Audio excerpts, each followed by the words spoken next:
I'm Eric Pepper, and I'm a professor of holistic health in the Department of Health Education at San Francisco State University.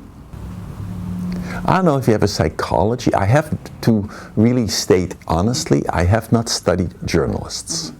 However, if I think of the field, I think you need 2 or 3 qualities. One, you need some form of curiosity to say, I wonder what's going on. Then you need a set of skills where you really can separate out the chaff from the junk or whatever. You need to be able to go in depth to really understand that. 3, you need to be able to retranslate that data or what you find in a way that the more general public can understand, or the science public if you're a science journalist. 3, you need the ability to observe deeply and then move back in a way. And probably you have to have some, depending what kind of journalism, you must be willing to make it very important. And hopefully that the journalist not only is trying to find some story that captures the world, because that's easy. I can do another horror story, or a person was born with 2 heads, that always gets advertisements. However, how can I write something that's meaningful and that will improve the quality of human existence? And if you can do that, I think it's remarkable.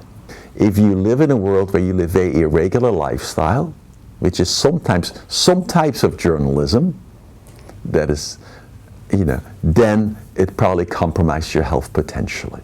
And the reason is that we know that soldiers who are on a continuous battle tend to live and then come back to the United States. They have poorer health outcomes over time, and they live shorter than those who did not experience that. As a general rule, there are always exceptions. The advantage of journalists is ideally that if you experience a lot of exhaustion and tiredness or change in biological rhythms, that you at least have a positive goal what you want to do. You just need to give yourself enough time to regenerate. Good luck. Okay, my name is Leah Mellis. I'm 28 years old. I work for the San Francisco Chronicle as a photojournalist. So, photojournalism and journalism in general is a very stressful job, no matter where you are. You can be in a small town in America, or you can be overseas, covering conflict. Obviously, when you're covering conflict, you're going to have higher stakes, and your life is going to be on the line much more often. But there have been cases, on the job here where you are putting yourself in a dangerous situation, whether that's a spot news scene. In California, we cover fires, and we go, they allow media to get as close as we want to get to a fire scene. You could be in a breaking news situation where, there's moving parts. But beyond that actual, visual drama, I guess you could say, there's a lot of stress that just comes with, the depleted newsrooms, the depleted money. So there's less people doing more. People have a higher demand with the internet, with the 24-hour news cycle, with people are pushing more video all the time. So there's a higher amount of pressure, and there's a lot more going on, and that kind of causes this perfect storm of stress for a person. But also, I think people just really care about the job. I think nobody goes into journalism for the money. People go into journalism because they really care. They really care about the issues. They really want to hold people accountable. They want to witness history. They want to, communicate people's stories to the community or to the world. And that's really stressful. If you really care about something, you put a lot of emphasis on whether or not you're doing a good job at it. So whether you're in a war zone or, you're having to sit through hours of, city council meetings to make sure that you're following these people and keeping them accountable, there's absolutely high stress. So I think when people ask me, where do you want to work in the future? Where's your dream job? For me, it's not where do I want to work, it's what story do I want to tell? And there's stories everywhere. So I guess it's the people and the issues that really drive me to, kill myself for the job. Hi, I'm Art Spander, sports columnist, sometimes for the Examiner and sometimes for other newspapers.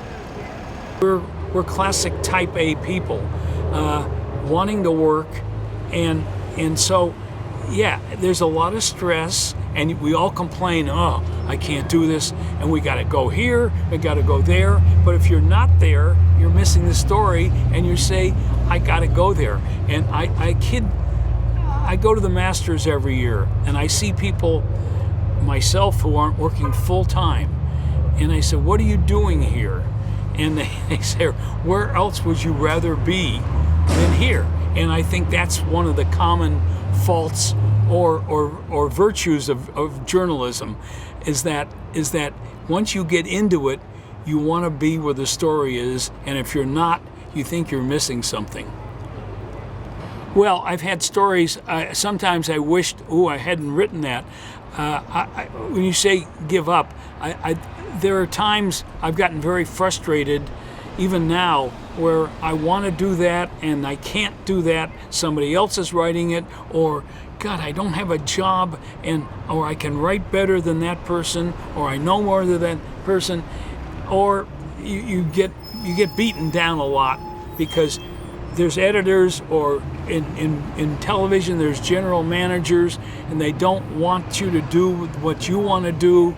The great Dan Jenkins, who's in his 80s, always tells me, he used to call them Nazis on the desk, and he would write these wonderful stories, and they would change them to little simple stories that people understand. So that frustrates you, and you just sort of get by it. There are bad days and good days, like in every job.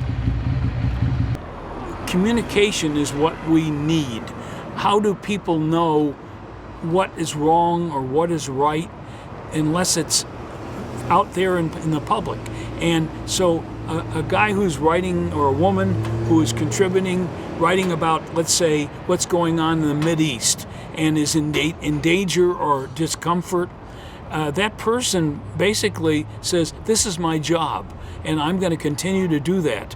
And the dangers of the job sometimes add to that person's enjoyment of it, or appreciation of it.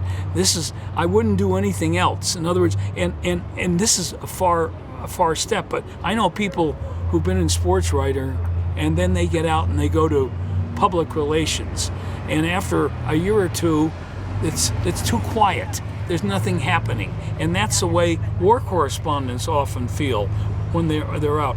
But yeah, it's danger. I mean, you can also get popped in the mouth by some athlete. It's not quite being shot at or being a threat of being beheaded, but that's just part of the business. And I've been in tough situations when I worked in United Press International, and I had to cover, this is years ago, cover some riots in Los Angeles, and people were threatening us, if you don't get out of here, we're gonna shoot you or something. But it never got any worse than that. So just trying to do your job, that's all. I said, well, they thought then I showed them my press badge, and they said, okay, we'll let you go, or something.